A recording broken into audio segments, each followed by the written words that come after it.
በስመ አብ ወወልድ ወመንፈስ ቅዱስ አሐዱ አምላክ አሜን። ክቡር አባታችን መላከ ሰላም አበበ ሊቃውንተ ቤተ ክርስቲያን፣ ወንድሞች ዲያቆናት፣ እግዚአብሔር ልጆች፣ የድንግል ማርያም ወዳጆች እንደምን አደራችሁ? እንዴት አረፈዳችሁ?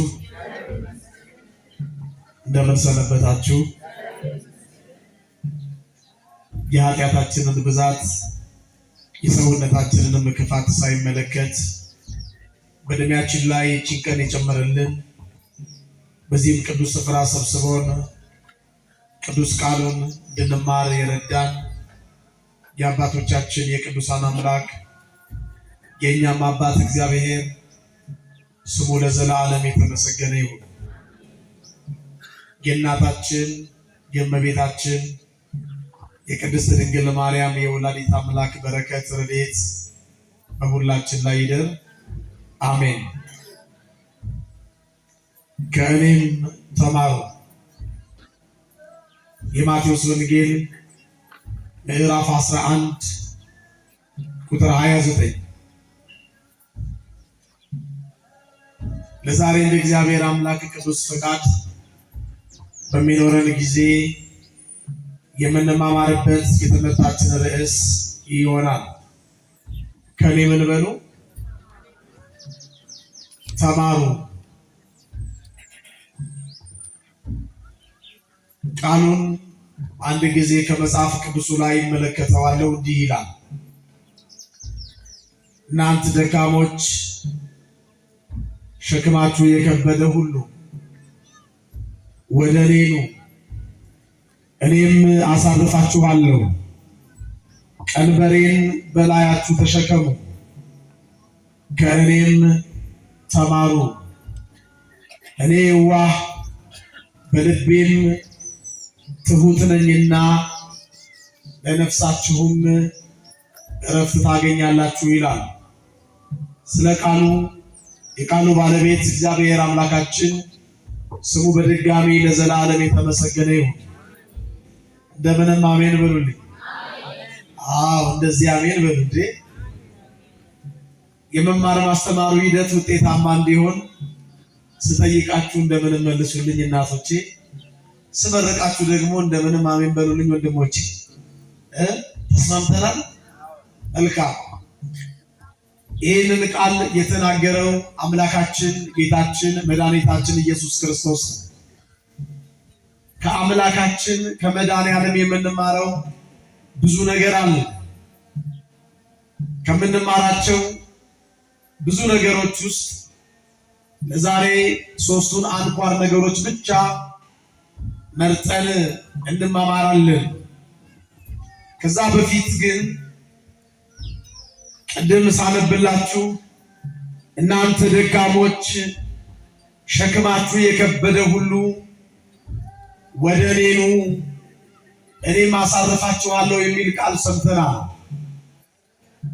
አዎ ሁላችንም ስጋ የለበስን ደካሞች ነን። ቶሎ ኃጢአት የሚከበውን ስጋ የለበስን፣ ይህንን ጎስቋላ ስጋ የለበስን ደካሞች ነን። ድካማችንን የሚያውቀው እግዚአብሔር ደግሞ እናንተ ደካሞች ቶሎ ኃጢአት የሚከበውን ስጋ የለበሳችሁ ልጆቼ ሁሉ ወደ እኔ ኑ እኔም አሳርፋችኋለሁ ይላል። ወደ እኔ ኑ። በእምነት የሚያሳርፈው አምላክ እግዚአብሔር ወደ እኔ ኑ ይለናል። ወደ እሱ መምጣት ማለት አዎ ለአምልኮት ወደምንበረከክበት፣ ለክብሩ ወደምንዘምርበት፣ ቅዱሳን መላእክት ወደሚወጡበት ወደሚወርዱበት፣ እንባችን ወደሚታበስበት፣ እንቆቅልሻችን ወደሚፈታበት፣ የከበደን የኃጢአታችንና የበደላችን ቀንበር ወደሚሰበርበት ወደዚህ ወደ ተቀደሰው መቅደስ ወደ እግዚአብሔር ቤት ኑ ማለቱ ነው።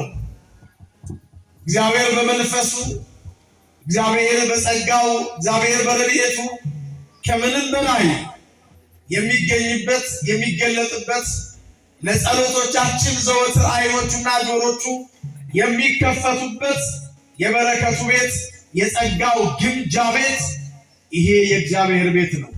ወደ እኔ ኑ፣ ወደ እግዚአብሔር ቤት ኑ። ወደ እግዚአብሔር ቤት መምጣት ብቻ በራሱ በረከተ ሥጋ በረከተ ነፍስ ያሰጣል።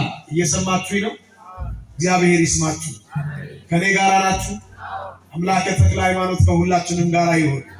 አሜን በሉልኝ። ወደ ማን ቤት መምጣት አልኳችሁ? ወደ እግዚአብሔር ቤት መምጣት በራሱ በረከተ ሥጋ በረከተ ነፍስ እንድንቀበል ያደርጋል። መጽሐፍ ቅዱሳዊ ጥቅስ ጠቅሼ አሁን የነገርኳችሁን ቃል በደንብ አድርጌ ልግለጽላችሁ። ነቢየ እግዚአብሔር ቅዱስ ዳዊት በዳዊት መዝሙር እንዲህ ብሎ ዘምሯል። ከቤት በረከትን እንጠግባለን። የሰማችሁን ብቻ ንገሩኝ። ከምን? ከቤት። የዳዊት መዝሙር 64 በቅንፍ 65 ቁጥር 4 ላይ እንዲህ የሚል ቃል አለ። ከቤት በረከትን እንጠግባለን፣ ቤተ መቅደስ ቅዱስ ነውና በጽድቅም ድንቅ ነውና ይላል። አዎ ከእግዚአብሔር ቤት በረከተ ሥጋ በረከተ ነፍስ እንቀበላለን። አመናችሁም አላመናችሁም ከእያንዳንዳችሁ ቤት እስከ ቤተ መቅደሱ ድረስ የመጣችሁበትን የእርምጃችሁን ቁጥር እየቆጠረ እግዚአብሔር ዋጋ የሚከፍል አምላክ ነው። ታምናላችሁ? ለእምነታችሁ ይሁንላችሁ። ምናልባት የእርምጃችሁን ቁጥር ስላችሁ ትንሽ እንደው ያጋነንኩ የመሰላችሁ ካላችሁ አይደለም። የእርምጃችንን ቁጥር የራሳችንን ፀጉር ቁጥር እንኳን ማን ያውቀዋል? ንገሩኝ። ያውቀዋል? አያውቀውም? ያውቀዋል። በእናንተስ ይላል ወንጌላዊው ቅዱስ ሉቃስ ሲጽፍ የራሳችሁ ፀጉር እንኳን የተቆጠረ ነው ይላል። አዎ የራሳችንን ፀጉር ቁጥር እንኳን እግዚአብሔር ያውቀዋል። ፈጣሪያችን አምላካችን አስገኛችን እሱ ስለሆነ ማለት ነው። አዎ ለሱ የሚሳነው ነገር ስለሌለ በሉቃስ ወንጌል ምዕራፍ 12 ቁጥር 7 ላይ እንዲህ የሚል ቃል አለ። ከእነርሱም አንዲቱ እንኳን በእግዚአብሔር ፊት አትረሳም ይላል። በማን ፊት አትረሳም? በእግዚአብሔር ፊት አትረሳም። ነገር ግን የእናንተ የራሳችሁ ፀጉር ሁሉ እንኳን የተቆጠረ ነው ይላል። የሉቃስ ወንጌል ምዕራፍ 12 ቁጥር 7 ላይ የተጻፈ የእግዚአብሔር ቃል ነው። ወገኖቼ እግዚአብሔር ዋጋ ከፋይ ነው። እግዚአብሔር አዎ እሱን ብለን ወደ ቤተ መቅደሱ መጥተን እንዲሁ ባዶ እጃችንን አይመልሰንም። ለዚህ ነው ወደ እግዚአብሔር ቤት የመጡ ወደ እግዚአብሔር ቤት መጥተው የተዘረጉ እጆች ሁሉ ባዶ እጃቸውን አይመለሱም። ከቤት በረከትን እንጠግባለን። እንበላለን አይደለም ወገኖቼ፣ እንጠግባለን። መብላትና መጥገብ ልዩነት አለው የለው? አለው። ከቤቱ በረከትን እንጠግባለን። አዎ እንጠግባለን። የቃሉን በረከት እንጠግባለን። የቅዱስ ሥጋውና የክቡር ደሙን በረከት እንጠግባለን።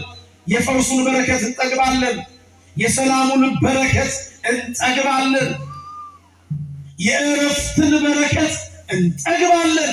የኃጢአታችንን ስርየት ተቀብለን አዎ ተባርከን በምድራዊ በሰማያዊ በረከት ተቀድሰን ከእግዚአብሔር ቤት ወደ መጣንበት እንመለሳለን። ለዚህ ነው እናንተ ሸክማችሁ የከበደባችሁ የተለያየ የኃጢአትና የበደል ሸክም የከበደን ሁሉ ወደ ማን እንምጣ? እግዚአብሔር እንምጣ። ወደ ቤተ መቅደሱ እንምጣ። ሸክማችንን አራኮ ቀሊሉን ለዝሙን አው ሸክሙን አሸክሞ የነፍሳችንን እረፍት የምናገኝበትን ሰላም ሰጥቶ እግዚአብሔር ወደ የቤታችን ይመልሰናል። አሁንም ይመልሰን። አሜን። ከዚህ በኋላ ከኔ ተማሩ አለ። ምንድነው የምንማረው?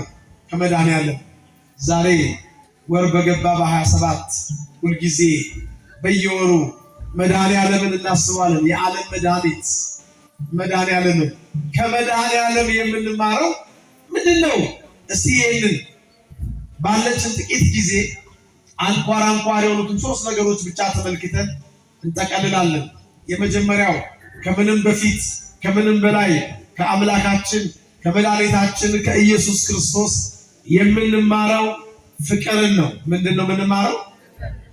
የሰማችሁ ብቻ ንገሩኝ። ምንድነው? ፍቅር ነው የምንማረው። ፍቅሩ የሚጀምረው የአምላካችን ገና በጥንተ ተፈጥሮ ሲፈጥረን ለኛ ለሰው ልጆች ያለውን ፍቅር የምናየው የምናውቀው የምንገነዘበው ገና በጥንተ ተፈጥሮ ሲፈጥረን ጀምሮ እግዚአብሔር ለኛ ያለውን ቋንቋ የማይገልጠውን ጥልቅ ፍቅር እናስተውላለን። እኛ የተፈጠርነው ሁሉ ከተፈጠረ በኋላ የሰው ልጅ የተፈጠረው በቅድስት ሥላሴ አርአያና አምሳል ነው። እግዚአብሔር ፍጥረታትን በሶስት መልክ ፈጥሯል። በአርምሞ በዝምታ ወይም በሐሳብ የኛ አምላክ ክብር ይግባውና ዝምም ሲል መፍጠር ይችላል።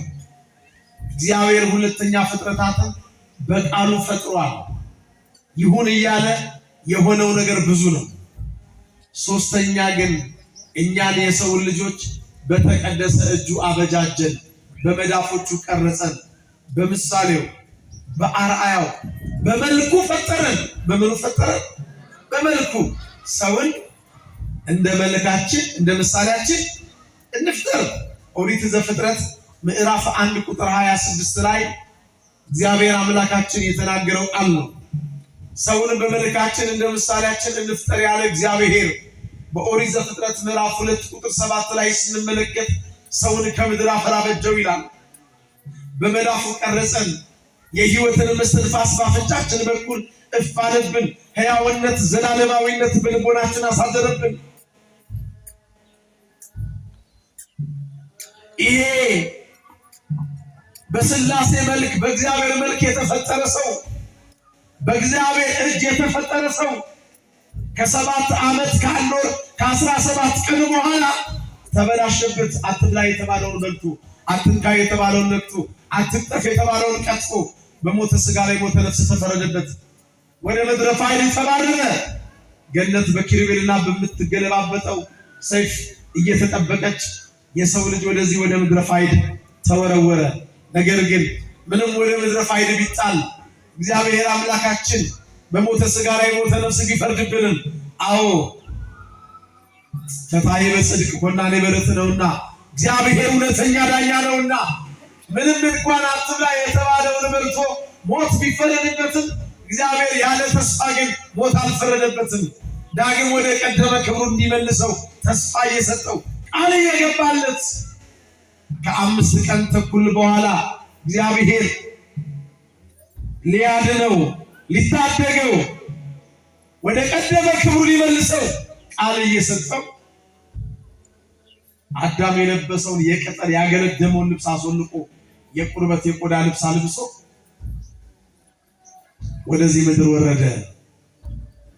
ዳግማዊው አዳም ኢየሱስ ክርስቶስ ከሦስቱ ቅዱስ አንዱ ቅዱስ አካላዊው ቃል እግዚአብሔር ወልድ በገባለት ቃል መሰረት የተነገረው ትንቢት እንዲፈጸም የተቆጠረው ሱባኤ በደረሰ ጊዜ ከ5 ቀን ተኩል በኋላ ወይም ከ5500 ዘመን በኋላ ከሰማየ ሰማያት ወረደ። ከድንግል ማርያም ከወላዲተ አምላክ ተወለደ። በጠበበ ደረት ባጠረ ቁመት ተወሰነ።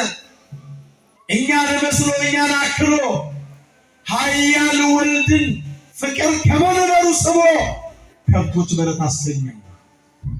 የእግዚአብሔር የአማኑኤል የመድኃኔዓለም የኢየሱስ ክርስቶስ ፍቅር በአዲስ ተፈጥሮ ሊፈጥረን አሁን ደግሞ ከብቶች በረት ከመተኛት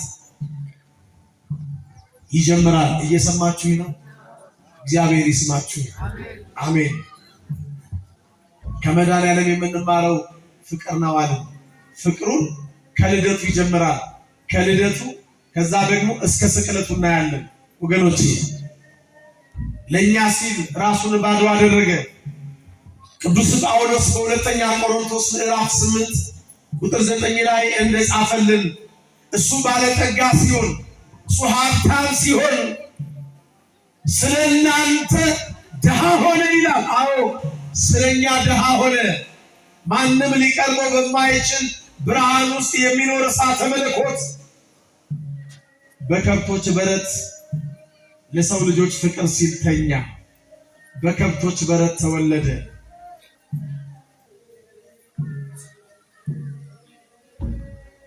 እግዚአብሔር አምላካችን ፍቅሩን በልባችን ይሳልብን። አንገታችን ላይ ያንጠለጠልነውን መስቀል ያደረግነውን መስቀል ልባችን ላይ ይትከልብን። አሜን። ፍቅሩን እንደው ይሳልብን ወገኖች። አው የሱ ፍቅር ከተሳለብን መንፈሳዊ ያለመሆን ብዙ ማንቸገር። ፍቅሩን በአዲስ ተፈጥሮ ሊፈጥረን በጥንተ ተፈጥሮ ቋንቋ ማይገልጠውን ፍቅር የገለጠው መድኃኒዓለም አሁን ደግሞ የተበላሸውን አዳም ዳግም ሊሰራው በአዲስ ተፈጥሮ ሊፈጥረው የፍቅሩን መጀመሪያ በከብቶች በረት በመወለድ ገለጠው። ቀስ በቀስ በስጋ አደገ። የቃሉን ትምህርት የእጁን ተአምራት ለማሳየት ለማስተማር 30 ዘመን ሲሞላው በዮሐንስ እጅ በዮርዳኖስ መሃል ተጠመቀ። ሳይውል ሳያድር ወደ ገዳመ ቆሮንቶስ ገባ። 40 ቀንና 40 ሌሊት ጸለየ። ከዲያብሎስ ተፈተነ። ተፈትኖ ዲያብሎስን ድል አድርጎ ተፈትነን ዲያብሎስን ድል የምናደርግበትን ጸጋ ሰጠ። ከዚህ በኋላ ሕሙማነ ሥጋን በተአምራት እየፈወሰ ሕሙማነ ነፍስን በትምህርቱ እየፈወሰ በዚህ ምድር ላይ 3 ዓመት ከ3 ወር ተመላለሰ። በአጠቃላይ 33 ዓመት ከ3 ወር ተመላለሰ። ለቤዛ ዓለም ለዓለም መድኃኒት ሊሆን እኛን ከሞት ወደ ሕይወት ከጨለማ ወደሚደነቅ ብርሃን ከሲኦል ወደ ገነት ለማሻገር የዓለሙ መድኃኒት መድኃኔ ዓለም በዕለተ ዓርብ በቀራንዮ መስቀል ላይ የፍቅሩን ፍጻሜ እንደ ብራና ቆዳ ተወጥሮ ሳዶር፣ አላዶር፣ ዳናት፣ አኔራ፣ ሮዳስ በሚባሉት ቅንዋት ተቸንክሮ አጥንቱ ነጭ በረዶ እስኪመስል 6666 ጊዜ ጀርባው ተገርፎ በደም ተለውሶ የሾህ አክሊል አናቱ ላይ ደፍቶ እኛን የሕይወት የክብር አክሊል ያቀዳጀን ሞትን ለዘላለም ሊውጥ የማይሞተው በመስቀል ላይ ምን ሆነ? ንገሩ፣ ምን ሆነ? ሞተ። ሞትን ይሽረው ዘንድ የማይሞተው ሞተ።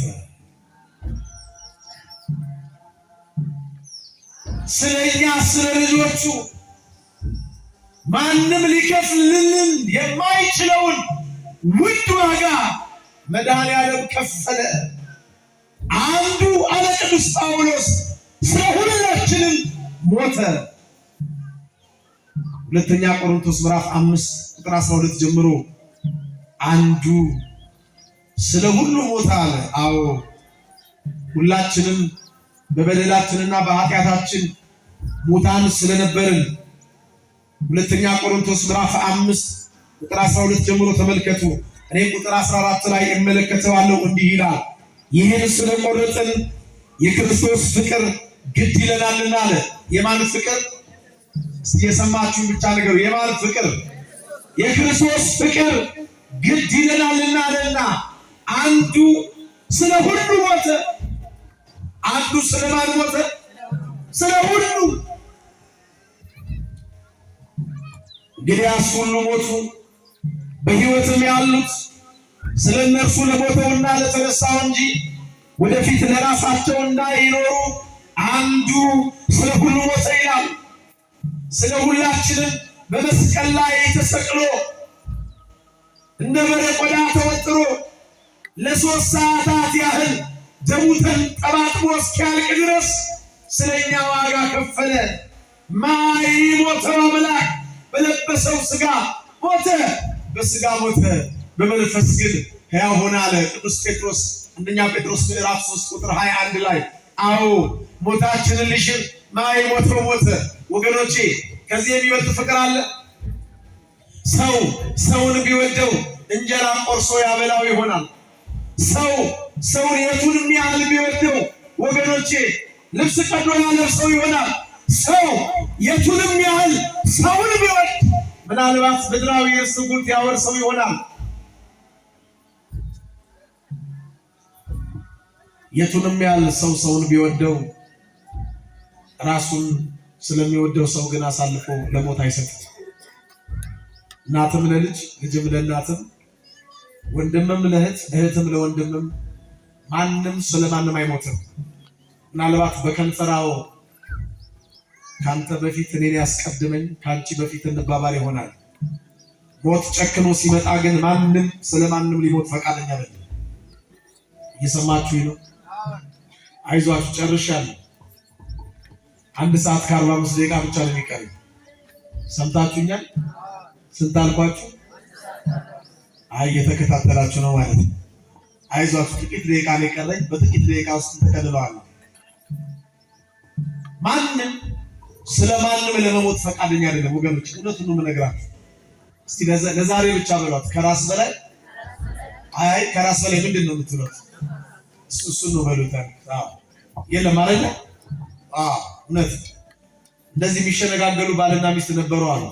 እንደው ከአንቺ በፊት እኔን ያስቀድመኝ ከአንተ በፊት እኔን ያስቀድመኝ ይባባላሉ ሁሌ እና ሁሌ በቃ ይሄንን ሲነጋገሩ የሚሰማ ጎረቤት ደግሞ አለ። ቤታቸው በኮምፖልሳቶ የተከፈለ ነው። ደባል አድርገው የሚያኖሩት ጎረቤት አለ እና ሁሌ ይሄንን ቃል ሲነጋገሩ ይሰማል። አንድ ቀን ሌሊት 5 ሰዓት ላይ ከቆጣሪ መብራት ያጠፋና ሊፈትናቸው ያንኳኳል። ማን ሲሉት ዝም ይላቸው። ያንኳኳል። ኧረ ማን ነው? ዝም ይላል። በኋላ ባልየው ይነሳና አትናገርም እንዴ ብሎ ይከፍታል። ይገባል። ጨልሟል። ማን ሲለው መላከ ሞት ነኝ። መላከ ሞት ነኝ። በስመ አብ ምን ልትሰራ መጣ? አይ ከሁለታችሁ አንዳችሁን ልወስድ ነው የመጣሁት። አልገባንም። ከሁለታችሁ አንዳችሁ በሞት ልወስድ ነው የመጣሁት ምረጡ አላቸው። ባል ትንሽ ዝም አለና በቃ እሷን ውሰዳል። ከዛ በፊት ግን ምንድን ነበር የሚለው? ከአንቺ በፊት ሚስት በጣም ደንግጣ እረ ራሱን ውሰድ አለች። ሲከራከሩ አትከራከሩ ቶሎ ምረጡ አላቸው። በኋላ ሴቶች መቼም ያው ብልጦች ናችሁ ብልሆች ናችሁ ይባላልና ሚስት ምን አለች? ቆይ መላከ ሞት ስንት ነፍስ ነው የምትፈልገው አለች። 1 ነፍስ ነው የምትፈልገው። እንግዲህ ያው እሱን ውሰዳት። ለምን ይላታል? አይ እኔ ነፍሰ ጡር ነኝ። እሷ ነፍሰ ጡር ከሆነች ስንት ነች ማለት ነው? ስለዚህ ማንም ይሰጥ። የብዙዎቻችን ነገር እንዲህ ላስቃችሁ ሳይሆን ላስተምራችሁ ፈልጌ ነው። ማንም ስለማንም ለመሞት ፈቃደኛ አይደለም። ይሄ ብቻ አይደለም። ባል ለሚስት ሚስት ለባል ብቻ አይደለም። እናትም ለልጅ እንዲህ ናት። ልጅም ለእናት ሁልጊዜ ልጇ ወጣት ነው ሞቶ ሐዘኗ ከልብ አልወጣላት ብሎ ወደ መቃብሩ እየሄደች ልጄ ጥራይ ትላለች አሉ አንድ እናት። ሁሌ ይህንን ነገር ብትመከር ተይ ብትባል የሚያለች በኋላ የልጁ የሟች ጓደኛ ከመቃብሩ ጀርባ ተደብቆ አንድ ቀን የምትመጣበትን ሰዓት ጠብቆ እንደለመደችው ልጄ ጥራይ ስትል ከኋላ በልጇ ድምፅ በልጇ ዜማ እማዬ ነይ አላት። ደነገጠች። ልጄ ጥራኝ አለች። ድምጿን ቀነስ አድርጋ አሁንም ያው ድምፅ እማዬ ነይ አላት። 2 እርምጃ ወደኋላ ሸሸት ብላ ልጄ ጥራኝ አለች ለማረጋገጥ። ኧረ እማዬ ስምኝ እማዬ ነይ እያልኩ እኮ ነው ሲላት አንተም አልበጀ ልጄ ለአንተም አልበጀ ሞት እያለች ከመቃብሩ ስፍራ ሄደች ይባላል። ወገኖቼ ለአንተም አልበጀ ሞቱ ለአንተም አልበጀ አዳም እያለ ወደ ኋላ ያልሸሸ ያንተ ሞት እኔ ልሙት ያለ ማን ብቻ? አባታችን መድኃኒዓለም ብቻ። ልብላችሁ አክብሮታል። አዎ እሱ ብቻ ስለናንተ ነው ልሙት፣ ስለናንተ ነው ልገረፍ፣ ስለናንተ ሞትና ከርቤ መራራውን ልቅመስ፣ ስለናንተ የኔ አጥንት ነጭ በደሮ እስኪመስል ልገረፍ ያለ እሱ ብቻ። ከኛ በላይ እኛን የሚወደድ ማን ብቻ? እሱ ብቻ። ከኛ በላይ ለኛ የሚያስብ ማን ብቻ? ክብር ይግባው እሱ ብቻ። ምስጋና ይድረሰው እሱ ብቻ። ከእናት በላይ እናት እሱ ብቻ። ከአባት በላይ አባት እሱ ብቻ። አዎ እሱ ብቻ። አዎ ከመድኃኒዓለም ከኔ ተማሩ ካለው አምላክ የምንማረው ፍቅርን ነው። አሁን ወደኛ እንምጣ ወገኖቼ። ይሄንን አምላክ ትወዱታላችሁ? እርግጠኛ ናችሁ? መቼም እንጠላዋለን የሚል ሰው አይኖርም። አይምሮ ካልተነሳ ካላበደ በቀር። እንግዲህ ያው ከወደዳችሁት ምን አለ መሰላችሁ? እሱ ደግሞ ያለውን ላንብብላችሁ። በዮሐንስ ወንጌል ምዕራፍ 14 ቁጥር 15 እና ምዕራፍ 15 ቁጥር 14 ላይ ሁለቱም ቃል ስለሚመሳሰል ነው። የሚገርማችሁ ምዕራፍና ቁጥሩም ይገላበጣል፣ ቃሉም አንድ ነው። የዮሐንስ ወንጌል ምዕራፍ 14 ቁጥር 15 ላይ ብትወዱኝስ ትእዛዜን ጠብቁ አለ። አሁን ትወዱታላችሁ ነግራችሁኛል አይደል? ጥሩ ነው። ከወደዳችሁት ምን ጠብቁ? ጥሩ ትእዛዙ ደግሞ ምን እንደሆነች እዛው ዮሐንስ 15 ቁጥር 14 ላይ ነው። እኔ እንደወደድኳችሁ አለ ከቁጥር 12 ጀምሮ የዮሐንስ ወንጌል ምዕራፍ 15 ከቁጥር 12 ጀምሮ እኔ እንደወደድኳችሁ እርስ በርሳችሁ ትዋደዱ ዘንድ ትእዛዜ ይህች ናት። እርስ በርሳችሁ ትዋደዱ ዘንድ ትእዛዜ ይህች ናት። ብትወዱኝስ ምንን ጠብቁ? ትእዛዜን ጠብቁ አለ። ትእዛዙ ደግሞ እርስ በርሳችን እንድንዋደድ ነው። ይኸውላችሁ አሁን የወደደንን እስከ ሞት ያፈቀረንን አምላክ እንወደዋለን ከልብ ካልን እባካችሁ እሱ ደግሞ እንዲህ ይላል፣ እርስ በርሳችሁ ተዋደዱ። እርስ በርሳችን ስንዋደድ ያኔ እሱን መውደዳችንን እንገልጣለን። ያኔ በእውነት ሰዎች ሁሉ የእርሱ ደቀ መዛሙርት መሆናችንን የክርስቶስ ደቀ መዝሙር የመሆናችን ምስጢር የሚገለጠው ሰዎች ሁሉ በመንፈሳዊው አፍንጫ ሲያሸቱን የኢየሱስ ክርስቶስ ልጆች ክርስቲያን የምንሸተው ያኔ ነው። እርስ በርሳችን ምን ስንል? ጥሩ ጥያቄ ልጠይቅ ግን እንዴት ነው እርስ በርሳችን እንዋደዳለን? ከተዋደድን ጥሩ ነው፣ እግዚአብሔር ያዝልቀልን። ባልና ሚስት ከልብ እንዋደዳለን፣ ፍቅር አለ፣ ጥሩ ነው። ከተዋደድን ጥሩ ነው። ልጅና እናት፣ እናትና ልጅ፣ አባትና ልጅ፣ ወንድምና እህት፣ ባልንጀራ ከባልንጀራ፣ አገልጋይ ከመመን፣ መመን ከአገልጋይ ጋር እርስ በርሳችን አገልጋይ ፍቅር አለ። ሰንበት ትምህርት ቤት ከስብከተ ወንጌል ማህበረ ካህናት ከጽሕፈት ቤት ሰራተኞች ጋር ፍቅር አለ። ካለን ጥሩ ነው። እግዚአብሔር መጨረሻውን ያሳምርልን። አሜን በሉልን። ግን ፍቅር አለን ወይ? እውነተኛ ፍቅር አለን ወይ? ልከክልህ አብላይ ላብላ አጉርሰይ ላጉርስ የሆነ ፍቅር አይደለም ወይ? የብዙዎቻችን ፍቅር የታይታ የግብዝነት የጥቅም አይደለም ወይ ነው? አሁን ፍቅር እውነተኛ ፍቅር እግዚአብሔር የሚደሰትበት ፍቅር ምንም አይነት መስፈርት ሳናወጣ የምናፈቅረው ፍቅር ነው። የሚወዷችሁን ብትወዱማ ጥቅም አለው ይላል ወንጌል አይደል? እሱንማ አሕዛብም ያደርጋሉ አይደል የሚለው? የሚወዷቸውንማ አሕዛብም ክርስቲያን ያልሆኑትም ይወዳሉ፣ የሚጠሏቸውን ደግሞ አሕዛብም ይጠላሉ። እናንተ ግን እውነተኛ የኔ ልጆች ከሆናችሁ የሚጠሏችሁን ምን በሉ?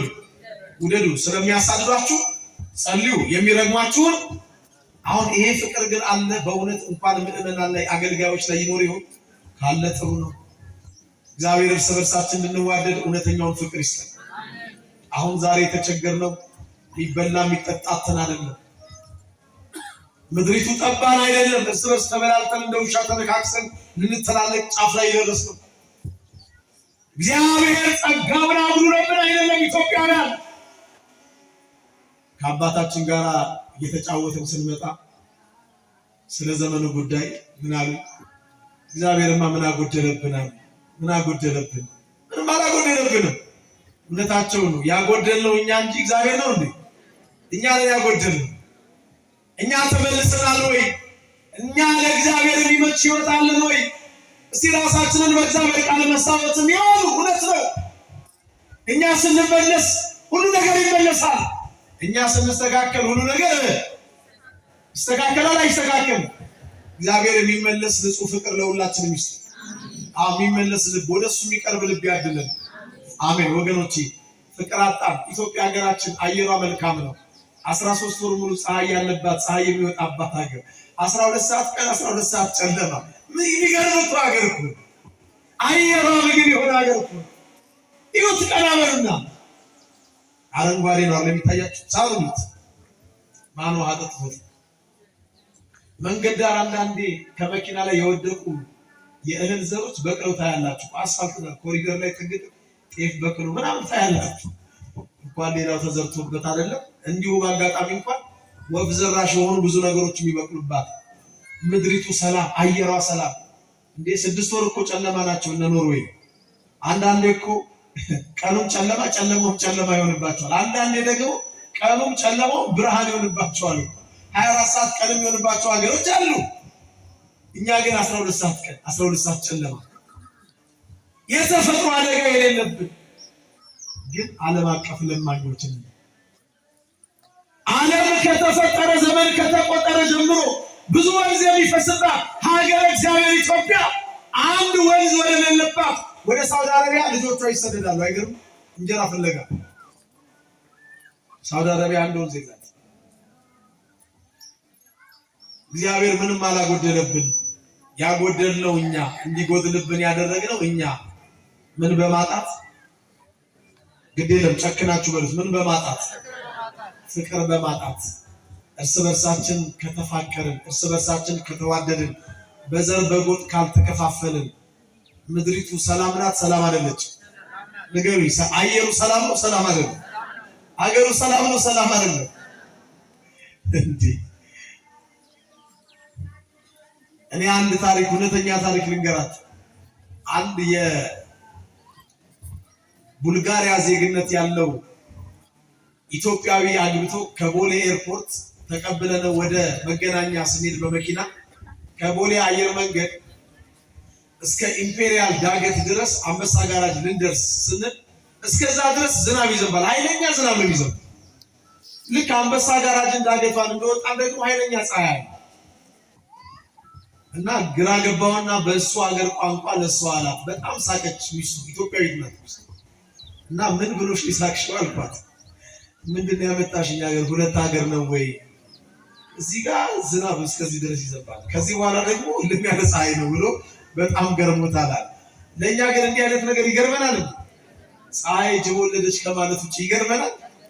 አንዳንዴ ቅልጥ ያለ ዝናብ እየዘነበ ቅልጥ ያለ ፀሐይ ይኖራል አይደል? ይኖራል አይኖርም? ይኸውላችሁ ዓለም የሚመሰክርላት የአየር ንብረት ያላት ሀገራችን ሰው አተን ፍቅር አተን ዳቦ ተርበን እጃችንን ወደ እግዚአብሔር ሳይሆን ወደ ሌሎች ሀገራት እየዘረጋን እግዚአብሔር ታሪካችንን ይለውጥልን። የረሃባችንን ነገር እግዚአብሔር ይገልብጥልን። አሜን በሉልኝ።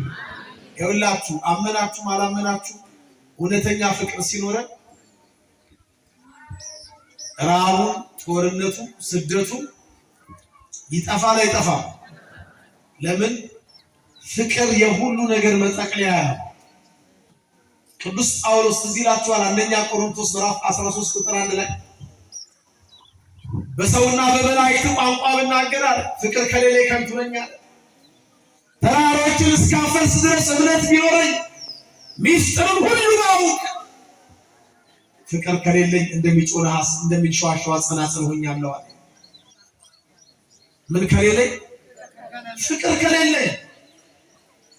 ከመድኃኔዓለም የምንማረው የመጀመሪያው አንኳር ፍቅር ነው። አንኳር ነገር እኛም የሰው ልጅ እስከ ዕለተ ሞታችን እስከ መጨረሻዋ ሕቅታ ድረስ ሰላማዊ ኑሮ እንድንኖር ከፈለግን እባካችሁ ፍቅር ይኑረን።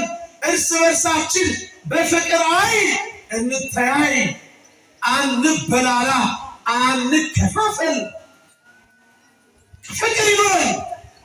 እግዚአብሔር ፍቅርን እንደ ሸማ ያልብሰን፣ በወፍራሙ አሜን በሉልኝ። እንደ መጎናጸፊያ ያጎናጽፈን። ፍቅር አተናል፣ ፍቅር አተናል። ይኸው ከ3 ቀን ከ4 ቀን በፊት ምስራቅ አሩሲ የሰማነው መርዷል። ከዛም በፊት በተከታታይ የሰማነው አለ። አገሪቱ ስላልበቃችን ነው የምንበላለው እርስ በርስ። እኛ ኢትዮጵያውያን ይመስላችኋል? ፍቅር ስለሌለ ነው። በተለያየ ስፍራ ላይ ወንድም ወንድሙን የሚገለው ፍቅር ስለሌለ ነው። ምድሪቱ አልበቃ ብላን አይደለም። ተውት ሌላው። እስቲ ወደዛ ይሉ ብዙ ባዶ መሬት ክፍት ቦታ አይታያችሁ? ንገሩ። ይዛጋላ አይታያችሁ? ምድሪቱ ሞልታ ጠቦን ነው እንደ የምንበላለው ደውሻ ምንነካከስ። ፍቅር አተን ነው። በዘረኝነት ተቧድነን፣ በጎጠኝነት ተቧድነን።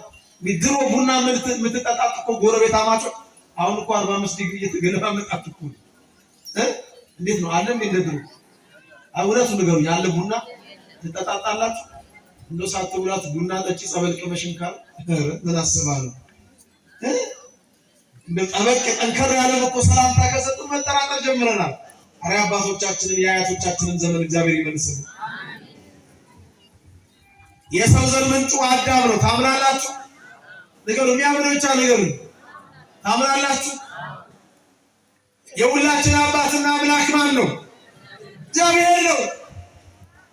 ከአዳም ወረድ ስንል ኖህ ነው አባታችን። በኖህና በልጆቹ ምክንያት ነው የሁሉ ትውልድ የተረፈው። አሁን እዚህ ውስጥ በሰው ሰውኛው የተለያየ ብሔር ብሔረሰብ ቋንቋ ተናጋሪ ክርስቲያኖች አላችሁ። ልክ ነኝ ወይስ እየዘባረኩ? ልክ ነኝ አይደለም? አሁን የሁሉ ከአንድ ብሔረሰብ የመጣ ነው። በሰው ሰውኛው ነው ብላችሁ በሰው ሰውኛው አይደለም ማለት። አሁን አባታችሁ ነው ብላችሁ ስትጸልዩ እንደው ለምሳሌ የአማርኛ ቋንቋ ተናጋሪ ወገኖች የአማራ አባት ሆይ በሰማይ የምትኖር እንደዚህ ነው የምትሉት? እንደው የኦሮምኛ ቋንቋ ተናጋሪ ወንድም እህቶች የኦሮሞ አባት ሆይ በሰማይ የምትኖር እንደዚህ ነው የምንለው? እንደው የትግሬው አባት ሆይ በሰማይ የምትኖር እንደዚህ ነው የምንጸልየው? የጉራጌው አባት ሆይ የሲዳማው አባት ሆይ እንደዚህ ነው የምንለው? በሉ አሁን የማይናገር ሰው እንዳይኖር ሁላችሁም ነገሩ ማን ወይ ነው የምንለው? አይ አልሰማኋችሁ። የሁላችን አባት ስንት ስለሆነ ታዲያ አንድ አባት ልጆች ለምን እንበላላለን? ለምን እንነካከሳለን? ለምን እንቦጫጨቃለን? ይሄ የሰው ልጅ ሳይሆን የውሻ ጠባይ ነው። አንድ ፍሪዳ ሙክት እዚህ ጋር ዳችሁ ለሁለት ውሾች ብትሰጡ ሁለቱ እርስ በርስ ተስማምተው እንደመብላት ሲነካከሱ ሲቦጫጨቁ ያ ፍሪዳ ያ ሙክት ለሌላ ይሆናል። ግን ለሁለቱ ይበቃል አይበቃም? አሁንም ምድሪቱ ለሁላችንም ብሔር ብሔረሰቦች ከ80 በላይ ይላል ትበቃለች አትበቃም? አይ እውነቱን እናወራ ትበቃለች አትበቃም? ደግሞ ስንት ዓመት ለመኖር ነው የምንከፋፈለው? 600 አይ 700 ምናምን አይደል? ለምን ስንት ዓመት ለመኖር በዚህ ነው? እግዚአብሔር ይስጥ 60 70 እሱ ብርቆ ነውብናል። ያው መቃብር ስትሄዱ በኋላ ነው እዚህ ፊት ለፊታችሁ ያለውን አንዱ 700 600 ምናምን የኖሩ ካሉ ግድ የለም ተባሉ፣ ተናከሱ፣ ተለያዩ፣ ተከፋፈሉ። እንኳን ለጸብ እንኳን ለመከፋፈል አረ ለፍቅር ማለቃም እኮ የተሰጠን ልጅ በፍቅር ለመኖር ማለቃ አንዋቸው። አቶ ገሬ በ1939 ተወለዱ፣ በ1999 ሞቱ አለቀ። ወይ በ2018 ሞቱ አለቀ። ስንደምረው ወይ 60 ነው ወይ 70 ነው። ግፋ ቢል 80 ነው። የዳዊት መዝሙር 89 በቅንፍ 90 ቁጥር 9 ላይ የሰው ዕድሜ ቢበዛ 70 ቢበለታ 80 ከዚህ ካለፈ ግን ምንድነው ድካም ነው ይላል። ግዴላችሁ ጥቂት ጊዜ ነው የምንኖረው፣ በፍቅር እንኑር። ይሻላል አይሻልም? ይኸውላችሁ ቁጥሮች ሁሉ በዜሮ ሲባዙ ስንት ነው የሚሰጡት? እግዚአብሔር ይስጦት አባታችን 1000 ሲባዛ በዜሮ እስቲ ከፍ እናድርገው። 100,000 ሲባዛ በዜሮ እስቲ ከፍ እናድርገው። 100 ሚሊዮን ሲባዛ በዜሮ ልክ ነኝ? እስቲ በጣም ከፍ እናድርገው። 1 ቢሊዮን ሲባዛ በዜሮ ሰምታችሁኛል? ጥሩ። ይኸውላችሁ ጾማችን፣ ጸሎታችን፣ ስግደታችን፣ ምጽዋታችን፣ ነጋ ለኪዳን መሸለ ቁርባን ማለታችን፣ ኪዳን ማድረሳችን፣ ማስቀደሳችን፣ ቅዱስ ሥጋውና ክቡር ደሙን መቀበላችን፣ መስበካችን፣ መዘመራችን፣ መቀደስ ማስቀደሳችን ሁሉ ያለ ፍቅር ከሆነ በስንት እያባዛ ነው? ውጤቱ ስንት ነው? ግልጽ ነው። ያለ ፍቅር የሚደረግ የትኛው መንፈሳዊ አገልግሎት ምንድን ነው ውጤቱ? ገብቷችኋል? ግልጽ ነው። ከአምላካችን የምንማረው ምንድን ነው? እኛም የእሱ ተከታይ ሆነን እሱን ከወደድ ነው እርስ በርሳችን ምን ይኑረን? እውነተኛውን ፍቅር እግዚአብሔር ያድልን። አዎ ታዩታላችሁ። እውነተኛውን ፍቅር በእውነት ለሰዎች ስንገልጥ የጠመመው ቀንቶ ታዩታላችሁ። ታዩታላችሁ፣ የጎደለው ሞልቶ ታዩታላችሁ። ታዩታላችሁ፣ የጠፋው ተገኝቶ ታዩታላችሁ። እግዚአብሔር በቃሉ የታመነ ነው። እግዚአብሔር አምላካችን ሀገራችንን የፍቅር ሀገር ያድርግልን። ሕዝባችንን የፍቅር የሰላም ሀገር ያድርግልን። ከምንም በላይ በቤተ ክህነቱ በቤተ መንግስቱ ዘረኝነቱን ከስሩ ነቅሎ ጥሎልን ፍቅርን ይትከልልን። አሁን በወፍራሙ አሜን ነው እንጂ አሜን አይደለም እንዴ? አዎ አሜን። አሁን አሜን ይሁንልን አይደል እንዴ? አሬ ይደረግልን። አዎ ሰዓት የለኝም። ሶስተኛውን እንግዲህ ሌላ ጊዜ ሁለተኛውን ብቻ ነግሬያችሁ ልኝ። ሁለተኛው ትህትና ነው። ሶስተኛው ፍቅር ነው። ማን ነው? ይቅርታ ነው። ይቅርታን ብቻ ነግሬያችሁ ልጠቅልል።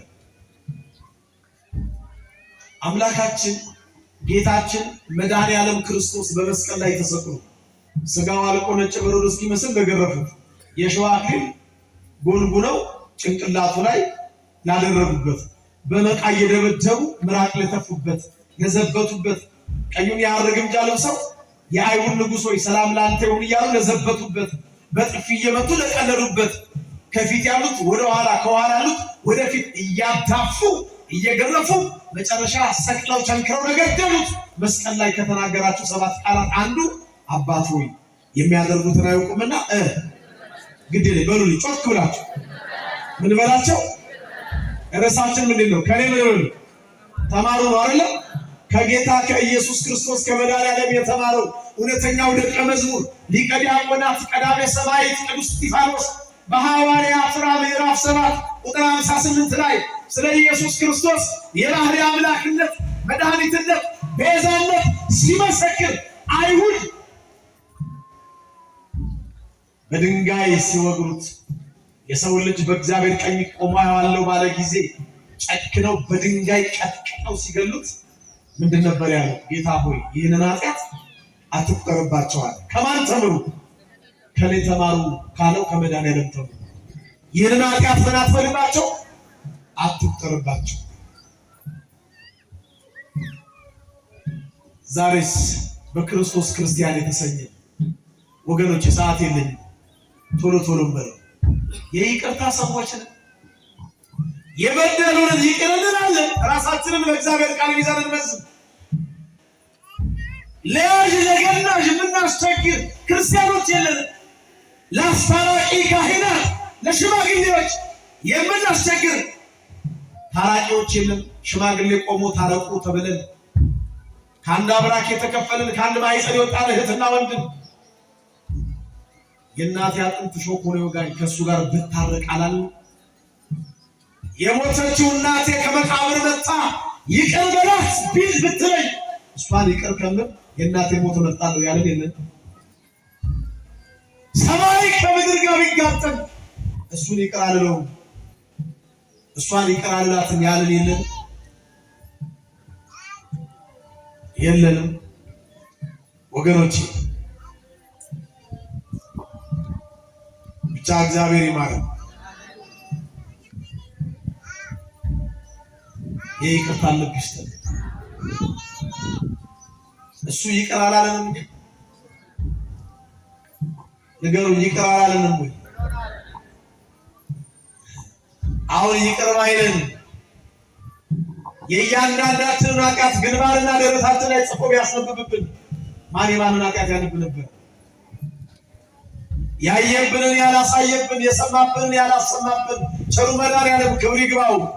እልል ብላችሁ አክብሩልኝ። ምስጋና ይድረሰው። እሱ ብቻ ያየብንን መች አሳየብን? እሱ ብቻ የሰማብንን መች አሰማብን? ከባቴ አበሳ በፍቅሩ መጋረጃ የኔንም የእናንተንም በደል ሸፍኖ ይኸው እኔን እናንተ ፊት እናንተን መቅደሱ ፊት አቆማችሁ። ታዲያ እሱ በደላችንን ይቅር ካለን እኛ ለምንድን ነው እርስ በርስ ይቅር የማንባባለው? እባካችሁ ይቅር እንባባል። እንደነገርኳችሁ እንኳን ለጠብ ለቂም ለጥላቻ ለበቀል ይቅርና የተሰጠን ዕድሜ ለፍቅርም አይበቃም። በጣም ጥቂት ነው። ደግሞ በዚህ ዘመን ወጥቶ መግባት እኮ ውድ ነው ወገኖች። አረ ተቀምጦ መነሳት ውድ ነው። ቅድም ስልክ ደውሎልኝ እኮ ያልናቸው እኮ የሞቱ ሰዎች ትናንትና ቀድማ አይቼው አረ ሰላም ነኝ ደህና ነኝ እኮ ብላኛለች። አበስኩ ምን አይነት ጊዜ ላይ ደረስን አለ ምንለው። እጃችንን ባፋችን ላይ ጭነን ብዙዎቻችን ያስገረመን የብዙ ሰዎች ሞት አለ። የነሱ ነገር እኛ ላይ የማይደርስበት ምንም ምክንያት የለም ወገኖች። እኛም ልክ እንደነሱ ነን። መስከረምና ጥቅምት አብቦ ህዳርና ታኅሳስ የሚከስም አደይ አበባ ነው የብዙዎቻችን ህይወት። ጠዋት ታይቶ ከሰዓት የሚጠፋ ጤዛ ነው። ዘመናችን ከሸማኔ መደወያ ይልቅ ይፈጥናል አለ መጽሐፈ ኢዮብ ምዕራፍ 8 ቁጥር 8 ላይ። ወገኖቼ የት እንደተወለድን መቼ እንደተወለድን እንዲህ የት እንደምንሞት ማንም አያውቅም። የሚያውቃል? ከኔ ጋር ናችሁ? አምላከ ቅዱስ ሚካኤል ከሁላችን ጋር ይሁን። አሜን በሉልኝ። ከኔ ጋር ናችሁ? የት እንደተወለድን እንጂ የት እንደምንሞት እናውቃለን እንጂ ቢታወቅ ኖሮ እዛ መታወቂያ ወረቀት ላይ የትውልድ ቦታ ከሚለው አንድ መስመር ዝቅ ብለው ደግሞ የሞት ቦታ ብለው ይጽፉልን ነበር። ግን አለ አለ የለም። መታወቂያችን ላይ የትውልድ ስፍራ የሚል አለ የለም? የትውልድ ቀን የሚል አለ የለም? የሞት ስፍራና የሞት ቀን ግን የሚል አለ? እሱን ማን ብቻ ነው የሚያውቀው? ከዚህ እንደወጣን ምን እንደምንሆን እናውቃለን እንዴ? በቃ ይቅር እንባባላ። ታዲያ ሞትን የሚያክል ነገር በትከሻው ተሸክሞ የሚሄድ የሰው ልጅ በቃ ይቅር ይባባላል እንዴ? ይቅር በሉ ይቅር ትባላላችሁ ይላል። ለሰዎች ኃጢአታቸውን ይቅር ብትሉ አለ እግዚአብሔር ቃል ነው የሚለው፣ እኔ አይደለሁም። የሰማዩ አባታችሁ ደግሞ ኃጢአታችሁን ይቅር ይላል። አዎ ይቅር እንድንባል ይቅር እንበል። የማቴዎስ ወንጌል ምዕራፍ 6 ቁጥር 14 ላይ ነው። ለሰዎች ኃጢአታቸውን ይቅር ብትሉ የሰማዩ አባታችሁ እናንተን ደግሞ ይቅር ይላችኋልና። ለሰዎች ግን ኃጢአታቸውን ይቅር ባትሉ አባታችሁ ኃጢአታችሁን ይቅር አይላችሁም ይላል። እስቲ አንድ ጊዜ ጮክ ብላችሁ ንገሩኝ። ኃጢአታችሁ ይቅር እንዳይባልላችሁ የምትፈልጉ አላችሁ እንዴ? የለንም አይደለም? ኃጢአታችን ይቅር ሲባልልን እኛ ደስ ይለናል አይደለም? ይለናል አይደለም? ደግሞም በታላቁ ጸሎት በአባታችን ወይ ጸሎት ላይ ምንድነው የምንለው? በደላችንን ከዛስ እኛም የበደሉን በቃ ልምድ ሆነብን ነው እኮ የምንለው ሳንል። አንድ አባትና አንድ